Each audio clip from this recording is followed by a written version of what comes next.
You open this door with the key of reason.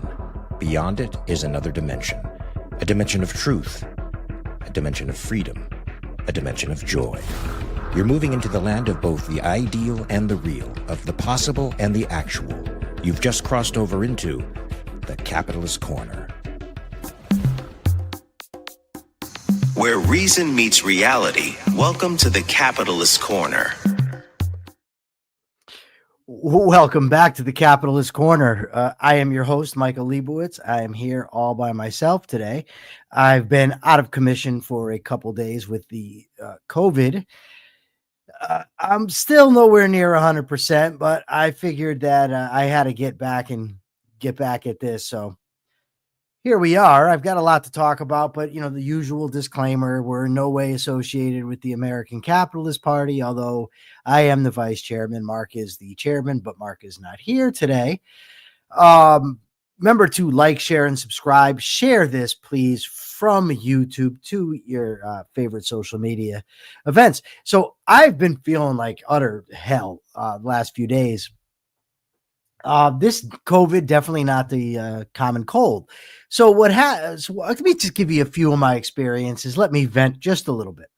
So I go to the emergency medical care on Saturday because Friday night I was absolutely shivering. I woke up Saturday full of aches and sensitive skin. So I go to the emergency care. They test me. They tell me I have COVID. And the doctor says to me, okay, you're going to want to go take maybe some Dayquil and NyQuil, maybe Tylenol PM. And I said, okay, well, what's the best? What should I take? And she said, I don't know. I don't take any of this stuff. And I'm thinking, well, that's not very encouraging, to me. So that's my first thing. Then I got this friend, this MAGA friend. I grew up with him. And, I made a post. It was a joke. I said, this is the third time I've had COVID. It's not as fun as I remember. So this MAGA friend of mine writes in, on Facebook with his comment, common cold. So I put under that below 90 IQ because I just don't have the patience for that shit sometimes. I really don't. Like I go through periods where I've just had it with people. Like I just can't with stupid shit. Like this woman posts today on Facebook, some offy Expose magazine that's reporting some study from Germany about COVID vaccines. And then she has the audacity to write, we told you so. And it's like, you freaking moron. Like you think you're this skeptic, right? Because you say, oh, I don't trust the CDC and the experts, you trust the elites and all that nonsense. Okay, that's fine. Don't trust them, but take your skepticism all the way. Don't then just cite some random fucking newspaper from who knows where as evidence for your whacked out belief. But alas, we've got stupid people. They're all over the place. Speaking of stupid people, the other day, Candace Owens put a post on Facebook, on Twitter, that the French government is trying to have her assassinated. And Dave Smith then puts in his comment, I hope this isn't true, but if they do something to Candace, we'll all become Candace Owens. And it's like, come on, dude, he's not dumb. So she's maybe crazy. He's just a grifter, right? Like Dave Smith is a grifter. I'm putting it out there. And when he called Tucker Carlson a hero, okay, then he comes out in support of Candace Owens on this. You just want to grift off her audience, dude. And then dummy Clint Russell, who blocked me and accused me of being a Fed because I asked him to present evidence for his views. He says, I will not stand for this if something happens to Candace. Really?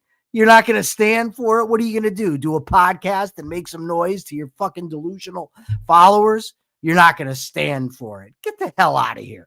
Like these people just say things that I can't brook. And then I got all these people, they come across, they got fake names that they're hiding behind, and they talk about how courageous they are with their posts. You won't even tell people who you are.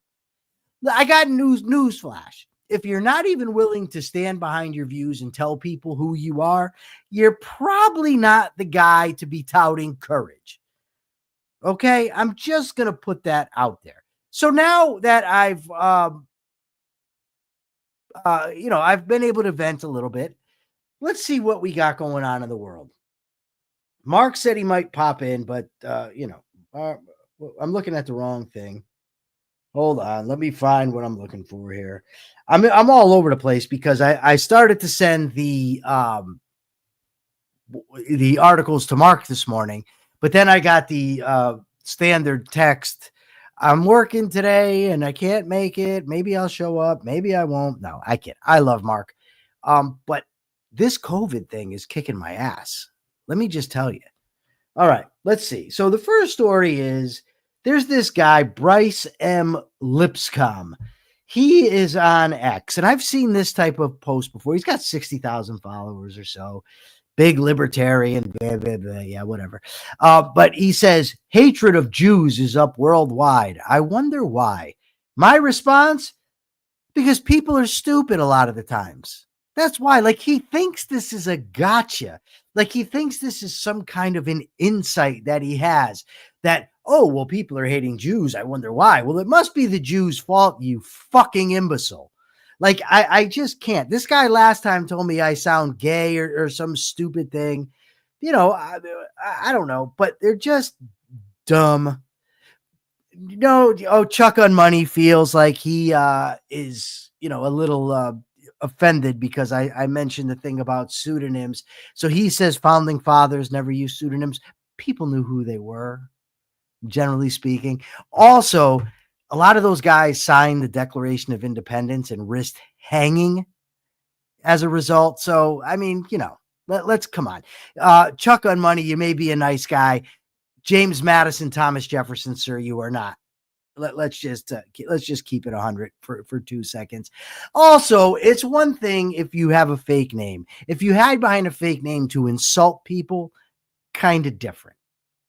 Kind of a different dynamic that we're talking about here. Anyways, so this guy here, he doesn't like Jews. He blames the Jews. It's the Jews' fault. Whatever. That type of stuff is all over there. Chandler says, I use a pseudonym for my Twitter posts. Do you realize how gay that sounds? I don't know. I don't know if homosexuals have a special proclivity for using pseudonyms. I really don't think so. I doubt it. Plus, I love the gays. They're good with me. I'm not going to say some of my best friends are gay. I don't need to do that, but whatever. I mean, they're fine. Chuck on Money, you're not a founding father, but you're a fun guy. We like you here. But if you're hiding behind a pseudonym to insult people, you kind of need to check yourself. That's all I'm going to say. Insulting people while hiding behind a fake name. It's like in prison, we call them cell gangsters. They hide in the cell and yap, yap, yap. But anyways, Captain Chandler is awesome. We love Captain Chandler. And we hate Bryce Lipscomb, who hates Jews. Any thoughts on that, on these people that just hate Jews out there? No? All right. Let's see what else I got here with these stories. Oh, so these 6 Democrats were out there, and they made a video, and they told the armed forces that they're free to ignore unconstitutional, illegal orders. So they don't have to follow orders that are illegal, right? To me, this is all just show on all sides, because now Trump is, they're evidently, the FBI might be looking into them, but whatever. Here's the thing. Number one, every active duty service member knows that they're free to disobey illegal orders. That's the first thing, right? So these Congress people saying that does nothing. It doesn't tell them anything. It doesn't do anything. It's nothing. Right. But they are able to make it appear like they're taking a stand about something by saying this. Also, the FBI understands that they did not tell people to disobey legal orders, so they did nothing really wrong. So that's just, show. It's all just show. And I'm not a big fan of doing things just for show. I just think it's pathetic. Politicians make me sick. Chandler's a captain of love. Persephone finds me incredibly handsome even when I'm sick. Everything's going well today. Oh, she's shaking her head no. So evidently the sick version of me is not the handsome version. Thanks for throwing me under the bus, Persephone. I appreciate that. Some encouragement would have been nice. I'm just going to say that. Ron Johnson says that Senator Ron Johnson says we cannot afford these $2,000 tariff rebates. This is what I don't like. Now, Subby comes in and asks, is the banging outside too loud? I don't hear the banging. I haven't seen Subby in 5 days. He's staying away from me because of the aforementioned COVID. He does not want it. But COVID Mike is definitely not a good look. What? Is this what I came back for, to be insulted by my audience and producer? All right. Now, no, Diego, I don't do this show just for the show, literally. I do this show for two reasons. One, because I want to make money. And two, because I want to convert people to my point of view. And that's about it. And Persephone says that Akira Felix is rude. She's whatever. Anyway, back to Ron Johnson. Says we can't afford these tariff rebates. Says we need to focus on the debt, the deficit, and yada, yada. Really, dude? Come on. We're $38 trillion in debt. Does anybody really think that we are ever going to do something about the national debt here in the United States? Now, I understand. Chuck on Money says the law by Bastiat makes it sure they are just buying off people with spoils. Chuck on Money, the law is one of my absolute favorites. The law corrupt and the police powers of the state corrupted along with it is how the book opens. Come on, great book. Back to the 2000s. So yes, you're right. Of course, they want to buy people off. But it's also true they're never going to do anything about the debt. We are just screwed. That's all there is to it. So I guess we just have to accept it because people don't really seem to care. Nobody wants to do anything about it. Ron Johnson can wail all he wants. He's been supporting Trump the whole time. That's his president. He's the supporter of President Tariff. He's the supporter of the president, period. So if you're going to endorse this dude over and over again, then don't be surprised when he wants to give away money because he did it last time. So I really don't care about Ron Johnson's protests. Okay. Oh, by the way, we have super chats again, folks. Just so everybody knows, we have super chats. We have super stickers. Is the button, what is it? It's not the button. It's the icon, Persephone. Is the icon there? You could just nod, Persephone. I can see you. Clickable icon. Boom. Let's see if we can't. I don't know. Is it what's the word I'm looking for here? Bad etiquette to mention it and tell people to hit it. Am I not supposed to do that? Is that like asking for tips? All right, hit the damn icon, people. I need some cash. Is that okay? Persephone says it's okay. So we're gonna go with that. So we've got a little bit of a beef here. And in the what the hell is this here? I'm sorry, I'm foggy. America First. Jenna Cleem gives $10. Strip club cover charge. All right. Listen, $30. I'll take my shirt off right now. Swear on everything in the world. If someone gives $30 right now, I will take my shirt off. Okay. Anyways, America First scars loom over. Chat does work. Thanks, Chuck on Money, but the $2 is not going to get my shirt off. I know that's what you're hoping for. Jim Valliant wants to come on. Yes, Jim, I will give you help. I will take your help, whatever it is. Let me I got to go get the thing here. Copy. I'm going to send it to Jim. And Jim's going to join us and everybody's going to be happy. Anyways, there's a riff in MAGA because we have this MAGA thing where they were supposed to be for no new wars. And of course, Trump is saber rattling down in Venezuela. He's been bombing boats. He is talking about regime change. So let's see. We'll see what happens. I'm very interested to see what MAGA seems to me to be falling apart right now. And the problem, I think, a big problem anyway, is MAGA really caters to the crazies. So given that they have catered to the crazies so much, the crazies then want to be paid off. So Alex Jones, Tucker Carlson, they're not happy with the Donald. But the Donald, as crazy as he is, does have to govern a little bit, right? So we can't just give the crazies everything they want. Although the crazies, they don't want war with Venezuela. So, broken clock and all that stuff. But I'm very interested to see what occurs with the crazies within MAGA, with the regular, rank and file MAGA folks.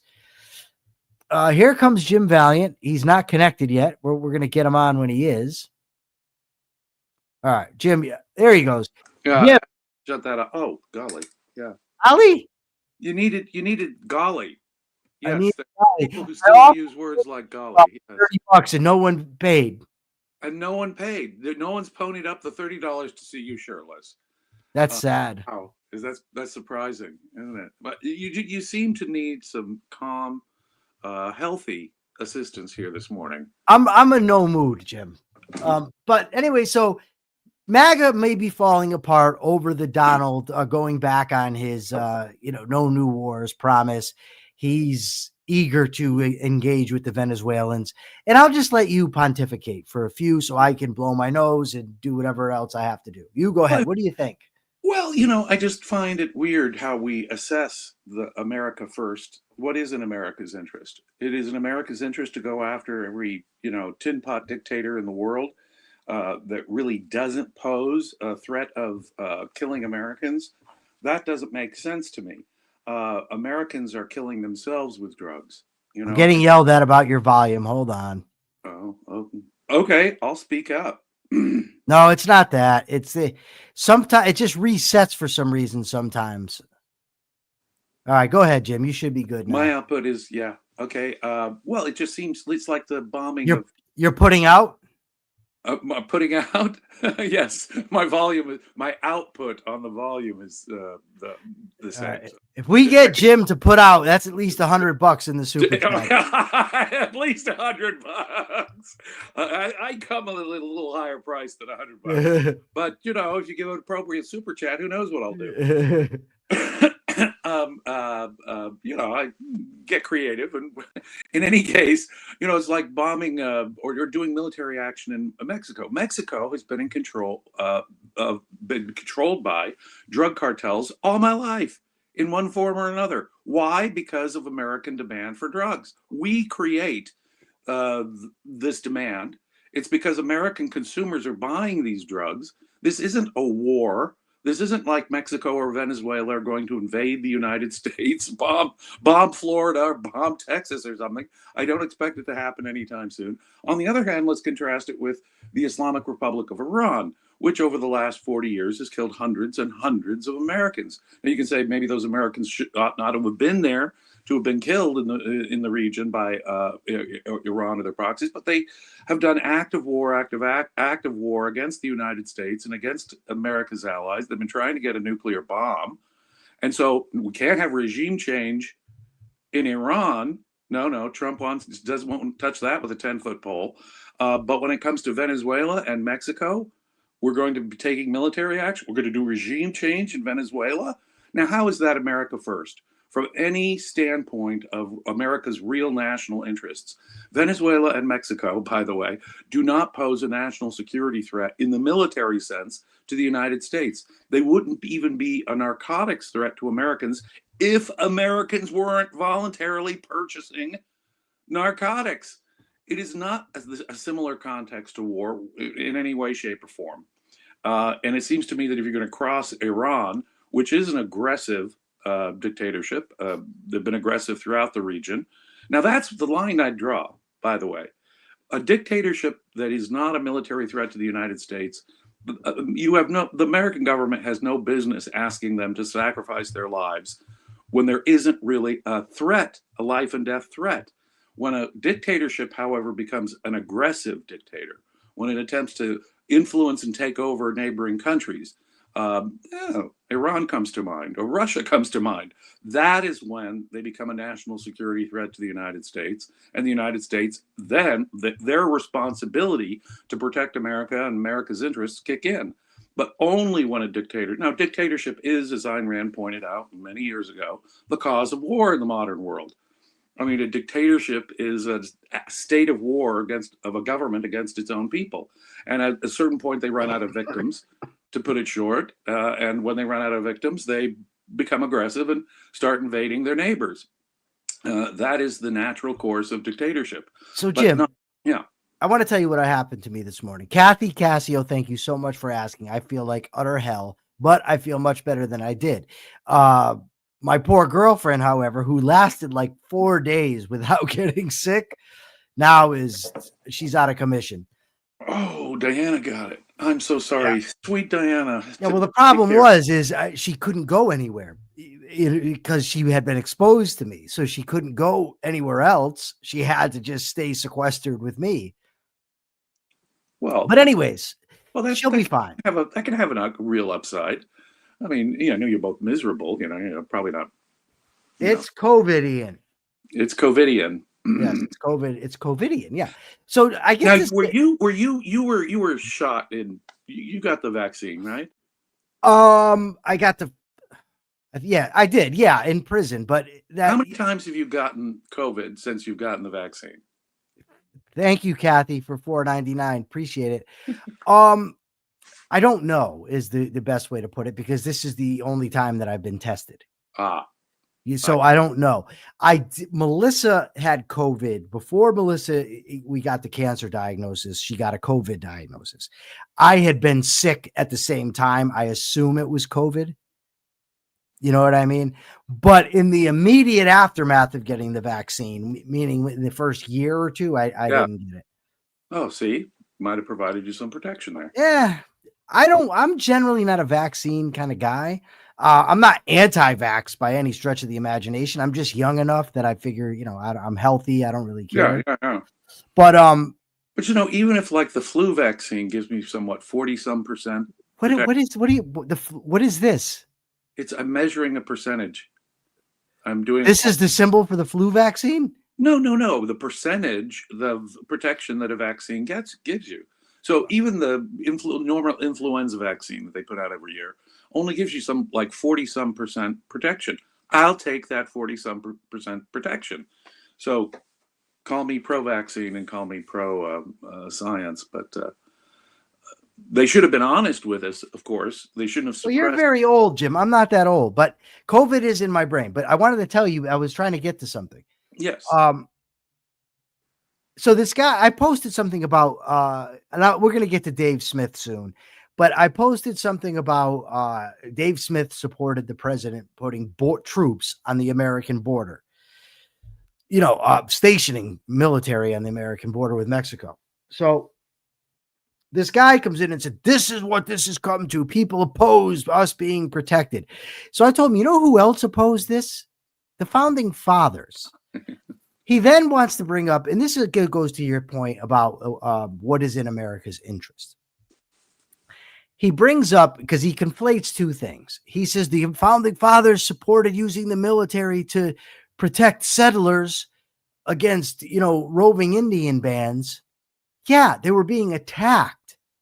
There's a very different dynamic than just putting them on the border. But then he, reverts to it's an invasion on the border. And when people just don't get the difference between immigration and invasion, Jim, we're fucked. We are. I mean, and not in a good way. Not in a way that you might want to be. No. You're absolutely right. The words no longer have meaning, and that's the critical thing. When we're going to have a debate about the Constitution and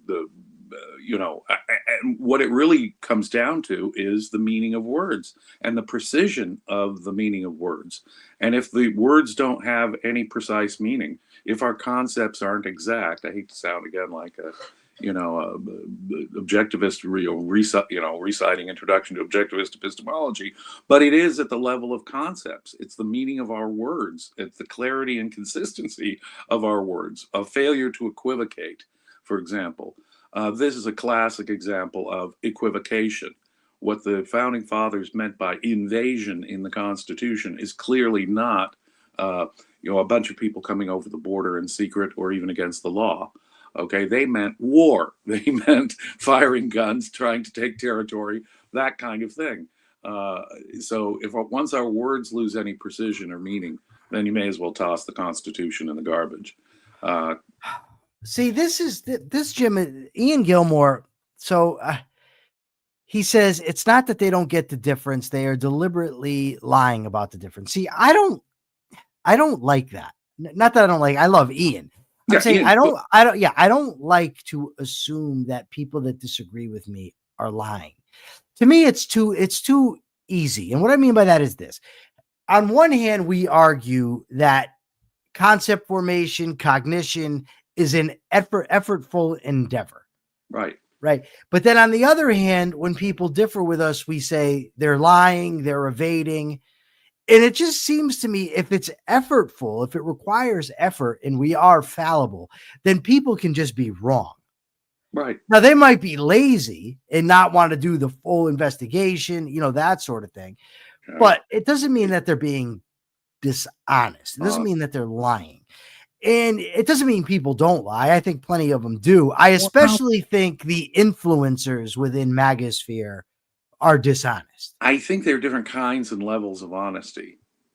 And yes, I agree with Ian on this. So a person can at one level be fooling, every lie in one sense, it's not the lie they tell people, but every lie that you tell someone else begins with a lie inside your own head. Yeah. It's the rule of thumb I have. There's something about reality you're evading, even if it's not the same specific reality you're trying to pull one over on people with, if that makes sense. So there are people who say, oh, wait a minute here, this is an invasion. And they might sincerely in their mind believe, well, this is a problem, therefore let's stretch the concept. And they're not being exact, but they don't want to be exact. It's a kind of rationalization where they can convince themselves, oh, this must be within the meaning of, and there are people taken in by that. That's why they use that argument. So if there are people who can be taken in by this conceptual imprecision, you have to work your way back. Now, is there some fiendish person behind the scenes saying, we will stretch the concept to its breaking point?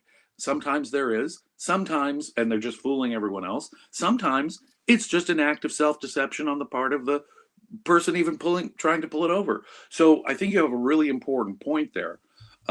If you regard, being irrational on purpose, i.e. evasion, within the concept of honesty, and you can at that broad level, then there's some kind of internal dishonesty going on with a lot of people. But separating internal dishonesty in that sense from they're lying and they're pulling one over on us is sometimes a very hard thing to distinguish. I'm not saying that there aren't both examples. No, I agree. It's just not, it's what's his name? Handel? Is it? Oh, thank you. Ann wants to know, $2 super chat. How's Leonard doing after the party and talk on RAG? He's doing great. He's been very, very busy doing all kinds of things I wish I could tell you about, but there are things that he's doing that are very exciting. And I know will electrify the objectivist world when you find out about it. I know one thing he's not doing. Can I tell you? Sure. The Rational Egoist podcast. Oh, okay. He very much wants to and has wanted to for some time because of the talk, because of the party, and because of certain matters I don't feel comfortable talking about. It's just kept getting put off and put off and put off. But he really very much wants to. Anne wants to know if we're going to hear about it soon, Leonard's goings on. Well, the different things it's multiple things I'm referring to, and so the different things will be revealed in due course is the best I can say. Some sooner, much sooner, and some may take some time before people find out. All right. What about Jim Comey? So the charges were kicked without prejudice. So first of all, Jim, what does it mean without prejudice? And then tell us what you know about this, as much as you do. With or without prejudice is a legal term of art. And when a case gets dismissed with prejudice, that means the people who brought the suit can never bring it again. The government can never again refile these charges had it been dismissed with prejudice.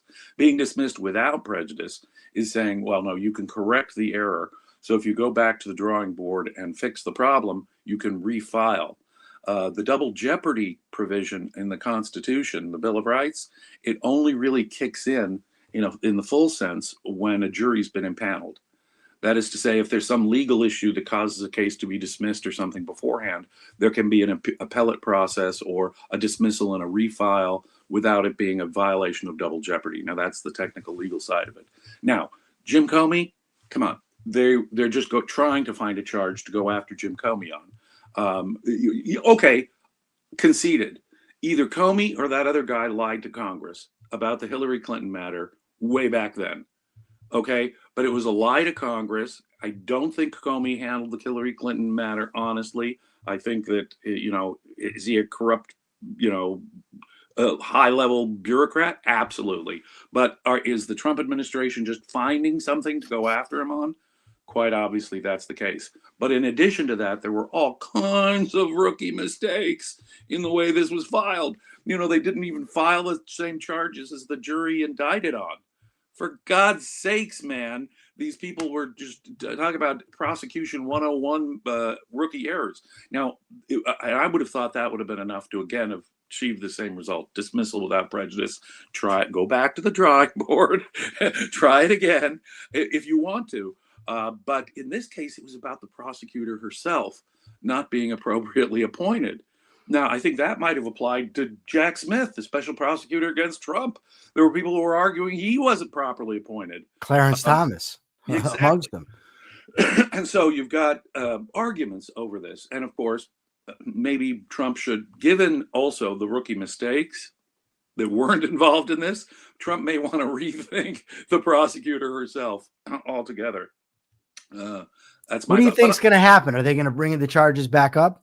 Yeah, I think they will. Though, just the very fact that the Justice Department brought these charges, I think they're going to try again, especially because, you see, it's without prejudice. Yeah. But it will turn on whether or not they're able to replace the prosecutor in some fashion, either reappoint the U.S. attorney for the area or some way put what they call it, it's an informal legal term, a firewall that protects you and someone legally in there who can do the prosecution. And there are conceivably ways they can do that. But look, should Hillary have been charged way back then? She was destroying evidence. For nothing other than destroying evidence, the woman should have been. I mean, she was hammering, there's her smartphone. She was, in any case, should Hillary Clinton have been prosecuted? Absolutely. When Comey said no reasonable prosecutor would file charges, I raised my hand and said I would have had happy to file charges. This is a no-brainer. Easy file to get charges. But because of that, it set off a chain reaction.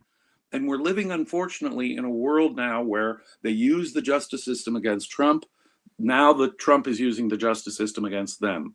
So now we've entered a very dark place, in my view, where have there been political prosecutions in the past? Yes.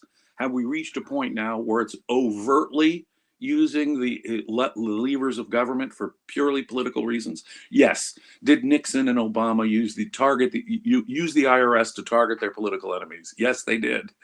Obama even worse than Nixon, I think. But now we've reached a point where the Justice Department itself is really a political tool of the party in power, and that is a very dark place to be. Are we ever going to get out of this cycle where if a new party takes control of the White House, we now have a raft of political prosecutions of the former party?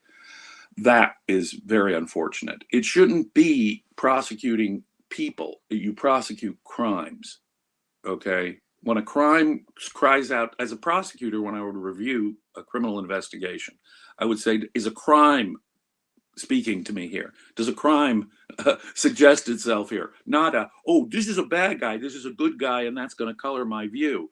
That is why we have the blindfold around Lady Justice in that statue of classic representation of Justice herself. We should disregard the person and consider the crime, the behavior. And unfortunately, we reached a point where U.S. Justice Department, the United States Department of Justice, is becoming more and more a tool of political revenge.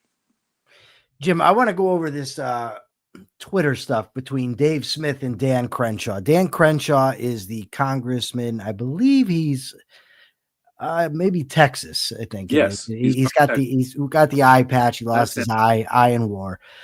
So Dave Smith says to him, you fought in a catastrophic 20-year regime change war against the Taliban that failed and left a better armed Taliban in power. How the fuck did that make me or any American safer to have any opinion? Pure retard boomercon slop, he says. I want to show you some other thing. This isn't it. He's been going after this guy along these lines now, calling him a warmonger, that sort of thing.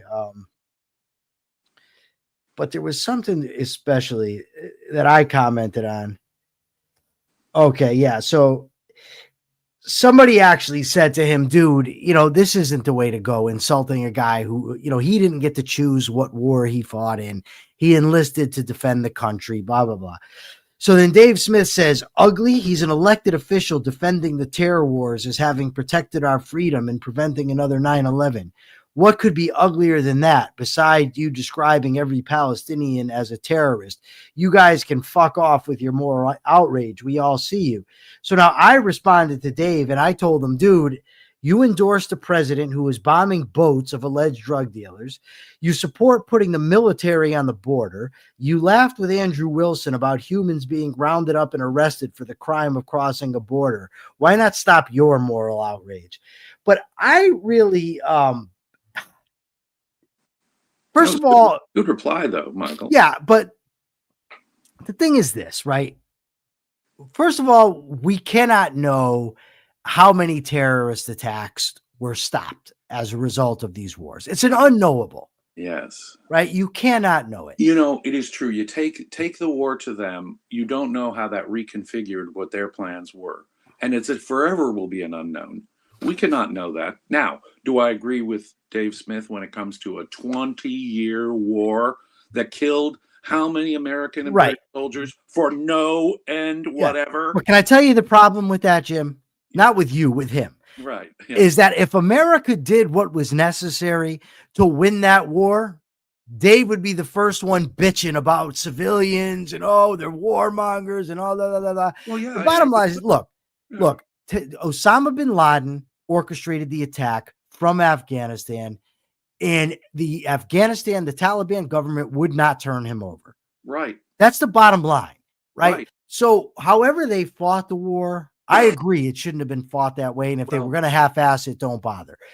But at the same time, you can't say it didn't at all make us safer, because you can't really know. Yeah, that is a really good point. But the real thing that sticks in my craw is if they would have done what was necessary, Dave would be bitching it up. Right. And whining it up. And so at the time, I was like, okay, let's get Osama bin Laden. But that means we don't do a proxy war. We don't let them escape at Tora Bora so that Osama bin Laden would go into hiding in Pakistan for the next 10 years. That's insane. And the war should have been wrapped up. If you're going to do it, you do it properly. And you do not hesitate in attacking mosques. And you don't worry about civilian casualties. And hearts and minds and all that. Hearts and minds crap, nation building crap. Yeah. None of that should have even been on the agenda. No. Our sole purpose was to go after Osama bin Laden and Al-Qaeda in Afghanistan. And we weren't going to do it through proxies. And we were going to take the steps that would not have, in effect, given him a red carpet straight out of the country. We messed up early on in that war. We did it improperly. And then once that happened, once Osama bin Laden and Al-Qaeda escape at Tora Bora, what are we doing there for the next 19 effing years, Michael? Yeah. So here's the thing, right? Now I forgot what I was going to say, but I'm going to remember in a second. Oh, Dan Crenshaw. So this guy loses his eye, He enlists, he fights in a war. That's a real war, by the way. I mean, we were at war with Al Qaeda. Let's not make believe that the war on Al Qaeda was not a war of choice. That was not the same as the Iraq war. Now, I don't know if he served in Iraq, where he served. I do know that he enlisted during that time. Right. America had an all-volunteer army at the time. And ultimately Don't let lost anyone his tell eye. you that a draft is necessary. Right. Because we were able to take out the government of Iraq in a matter of weeks with an all-volunteer army and boots on the ground. Now, but for this pussy, that war, but on the other hand, I want to be vulgar for a second. For this pussy, Dave Smith, who likes to talk tough on the internet, to criticize a guy who lost his fucking eye in war and call him a warmonger and all that shit. Dave, just shut up. Like, you're not this tough guy. You're not some renegade. Yeah. You're an online ass kisser who's kissing the ass of a particular demographic that you want to appeal to. You're not some edgy dude. Right. You're really not. And Dan Crenshaw was not George W. Bush or Donald Rumsfeld or the chairman of the Joint Chiefs of Staff. He was obeying, let's go back to that one. Lawful orders when he signed up after 9/11 to defend America. Thousands of people, innocent people, were slaughtered on 9/11. America had to respond. I do not like the way America responded, but America had to respond. And Iraq was chosen because, Daddy didn't finish the war. What it was 8 years earlier, my dad stopped short of taking out Saddam Hussein when he did his war. Again, we were backed into a war by bad foreign policy. Iraq, under Saddam Hussein, invades a smaller neighbor, and we say, okay, we're going to rescue that neighbor without taking out Saddam Hussein. And so to make up for Daddy's error, George H.W. Bush's failure to take out Saddam Hussein, he goes after Saddam Hussein years later on the excuse that there's weapons of mass destruction there that he really didn't know were there. Do you remember the controversy? This is about all I know about Dan Crenshaw. I really don't even know his politics other than that he's a Republican. Yeah. But I remember the comedian Pete Davidson made fun of him for having one eye. Why did But hold on, but gets good. Dan Crenshaw found out that Pete Davidson's dad was killed on 9/11. And because of that, reached out to him after he made fun of him because of the eye, and basically, I don't want to say rescued him, but gave him cover. Went on it was Saturday Night Live and did a skit with him, whatever, a thing with him. Yeah. You know what I mean? Like I thought it was a decent thing to do. That's just a decent, thing to do. He felt bad for the dude because he lost his dad. But that's about all I know about him. But I know, like, getting into it, you want to criticize this guy because of his views, Dave, go ahead. I probably would disagree with him just as much, but I'm not going to attack the guy because of his service. Like, that's just lame. That's lame. And it's rude. It's just lame. You know what I mean? And let me see. Let me find another story. Whether you agree with Crenshaw's politics or not, Dave Smith, the point is that guy actually showed real courage. I mean, real physical courage. Dave, I'm not sure you've ever been in a position where you've been asked to risk your life for your values. He's risked followers, though. He's risked followers, yes. Yes, that he's done. Not really, because he caters to, he figures out what they want to hear and then says it. But from the Morning Dispatch, we have a series of reports released yesterday offered a broad look at the state of the American economy. The Producer Price Index, a metric that measures price changes for products and materials used by producers, increased 0.03%. There's a few other data, but the one that I found interesting, Jim, and this is what I want to get your take on, is that evidently private companies have lost an average of 13,500 jobs per week over the last 4 weeks. That's a 440% increase since the last report. That doesn't sound like things are going too well. No, it doesn't. It doesn't. But whatever happens, the Trump administration has to put a rosy spin on it, whatever it is. The last jobs report showed more than twice as many jobs as expected in the official report. But how much confidence I have in those official reports of macroeconomic data? Not Yes. much. Me neither. They're vague indicators, ladies and gentlemen. And I don't trust them, but what I do know, once you lift the hood on how they calculate them, yeah, you'll never believe in them again. Okay. the only, honestly, one reason I do like to mention them is because if they were all positive, Donald would be out there telling. Oh, absolutely, absolutely. But I agree. I'm not a big macroeconomic guy, but I just wanted to cover the economy a little bit. But check this out. We had to lift the tariffs on bananas and coffee and stuff from Brazil. But don't worry, they're having nothing but a positive effect, even though it's clear that on certain goods where the prices have been going through the roof, like coffee and bananas and beef, I have to lift the tariffs. That's the crap that makes it plain to me. Trump perfectly well knows he's hurting affordability when it comes to products, and when the price is high, he's got to lift that tariff crap, or it will cause certain, at least commodity prices. Jim, I saw a post from an objectivist on Facebook who said affordability is a Marxist term. No, inflation should be the enemy of every defender of the free market. No, like I said in our last meeting here, I think it is the crap we have to get around is this notion that a little inflation is a good thing, that 2 to 3% inflation is, we should expect that. No, that is an ever accumulating erosion of the value of your dollar, ladies and gentlemen. At the end of the year, if you saved $1, it's now it'll buy 98 cents worth of what it did before with just 2% inflation. And the most important thing, they talk about housing and affordability, the goddamn regulations, zoning laws, building codes, you name it, the environmental compliance rules, you name it. There are so many regulations on the building of homes. Of course, we have a shortage in housing. Of course, it's unaffordable. Every regulation imposes a cost that you're paying for, and an invisible one because it comes right in the price tag of the good. So it's this invisible stuff. Every regulation is an enemy of affordability, every single one.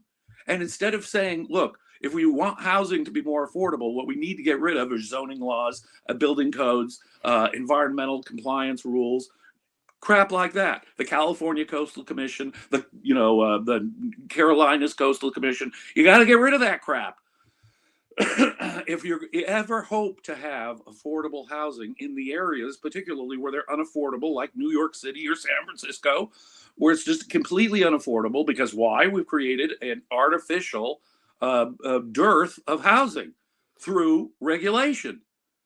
Jim, in a free market, and Murray Rothbard points this out, I think, in the history of money and banking, in a free market, prices go down. Right. Because with more production, if you don't increase the money supply, prices drop. They don't rise. The same iPhone 20 years ago is now, what was it back then, 25 years ago? The same model iPhone, obviously. I don't know, but why did you do this? What? I'm waiting for the answer from the rhetorical enemies out there. Oh, okay. See, what was the price? Much higher. But you can do the same with, every new product that comes on online. When televisions were first introduced in the 1940s, only the rich people could afford them.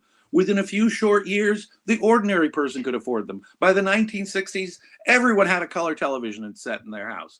And you can go right down as cost of production goes down, which is the normal tendency in capitalism, as our ability to produce it, kicks in, and they're scaling to mass production, the price comes down. Whether it's smartphones, computers, microwave ovens, televisions, in the history. Now, consider this: the price of a man's suit in terms of a weight of gold, a 3-piece man's suit hasn't changed in 100 years. So if the difference between a man's suit back 100 years ago, buy it for $20, $30, you say to yourself, oh no, now it's $200, $300, $500, $700 for a man's suit. That tells you the erosion in the value of dollar, nothing else. Absolutely. Whereas its price in terms of weight of gold, because how much cost savings can you get in the making of men's suits? But every new product, the tendency is for there to be some, and that's how, without any nominal wage increase, we all get richer and richer and richer and richer and richer and richer over time. And suddenly the people who are defined as being below the poverty line in America have smartphones, computers, microwave ovens. And that's what poverty means in America, because what? The price of these new technologies, these new goods, comes within reach of the ordinary person. I mean, you can see it in accelerated jumps sometimes. Henry Ford's a classic example. Cars were really a rich person's toy. The automobile, the internal combustion engine, was a German invention, not an American invention. But it was a toy of the rich until Henry Ford came along and said, no, I want the average guy who works at my factory to be able to afford a vehicle. And so he invented the mechanized assembly line to make the productivity advances that made that possible. Henry Ford, through his for-profit activities, did more to help the poor and the working class than all of the humanitarians in history combined. All of them. All of them. The humanitarians. Speaking of humanitarians, I have a feeling this story is going to stick in your craw. So the headline for Reason magazine is another Afghan ally detained despite legal status. Muhammad Ali Dadfar survived the Taliban, the Darien Gap, and a months-long journey to the U.S., only to be jailed by ICE while his asylum case is still pending. Okay, I'm going to get so emotional. It's okay. That's what you're here for. Yeah, that's what I guess I'm here for. Look, I know Afghanistan refugees in this country who were translators and helped us through that 20 years of madness, who somehow they were the lucky ones, because a lot of people who helped us did not get out of Afghanistan and had to face the Taliban after they'd been cooperating with the United States. But the lucky ones, and I've got a good friend here in San Diego, Saeed. I see him at objectivist gatherings here in San Diego all the time. He cooperated with the U.S. Army. Okay. Is he a citizen in the United States? Is he working right now? In fact, he's getting his legal residency here. But my God, if America owes, I mean, I'm a liberal when it comes to immigration in general, but when it comes to a group in particular, if he went back to his home country, he might well face torture and death. Now, to tell me that kind of a person is being right now detained by ICE, look, if you were lucky enough to get the hell out of Afghanistan, which we created a situation where those who cooperated with us, it's now a life and death situation for them. For them to be deported back to their home country could indeed mean death. So I find that story absolutely horrendous, horrific, despicable. Here is a man we should be saying, thank you, here is your legal residency. In all likelihood, I don't know any of the details, so I am just... It actually gets a little bit worse. So he reported being forced to remove his clothes while agents asked if he had documentary proof that he was in the U.S. He was an employee of the Afghan army for 14 years and helped the U.S. forces repel the Taliban. But there's something that I want to find, and I just have to communal home.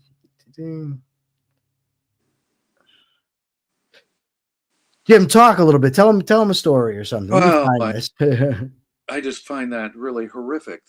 Oh, okay. Here it is.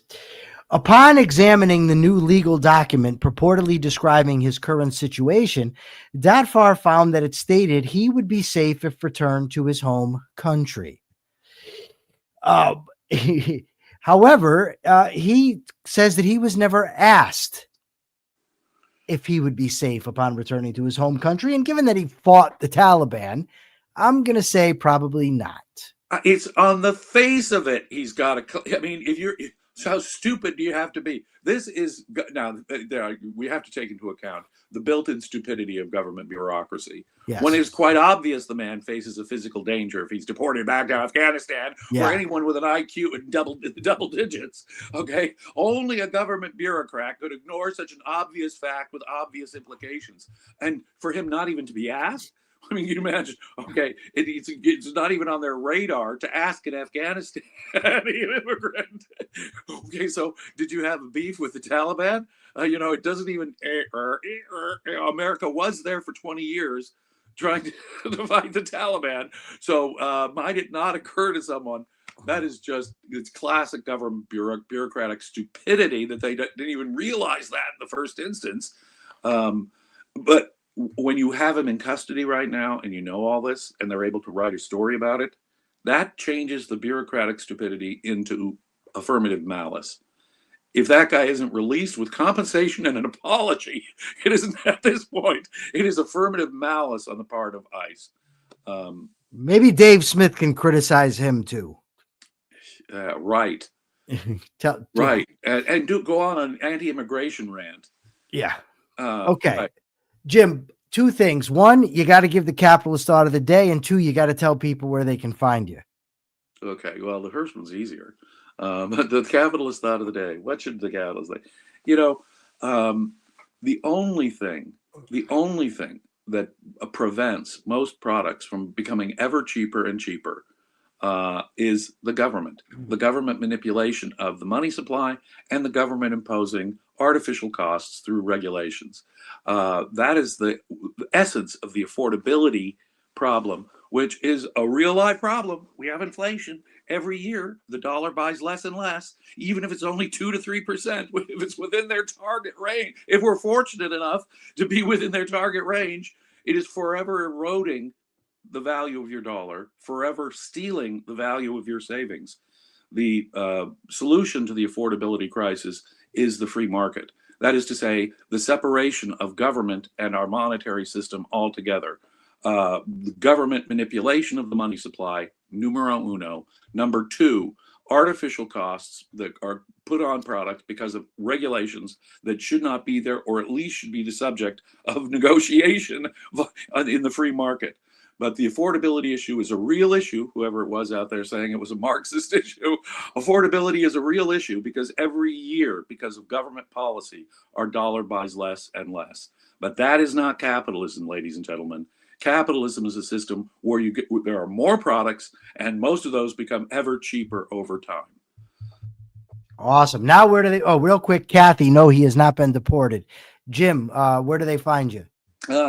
Here, hopefully, we'll be doing more of our analysis of objectivism. Oh, we will for sure. I just couldn't. I wanted to do it so bad, but I was wrecked.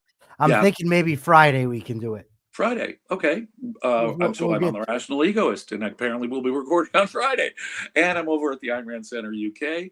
And I'm at Facebook, James Stevens Valliant, answering questions almost every day. Hit me up over there. You rock, Jim.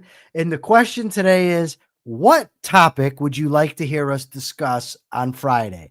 Please go to YouTube and answer the question. What's a topic that you'd like to hear us discuss on Friday? Please remember to like, share, subscribe to the show, share it from YouTube to your favorite places. Katie, you will get a happy birthday on Friday. Hopefully you'll have your real name by then. Thank you, everybody, for sticking this out with me. I feel like absolute hell, but you have made it much easier. And of course, Jim, thank you. Until Friday, happy Thanksgiving and check your premises.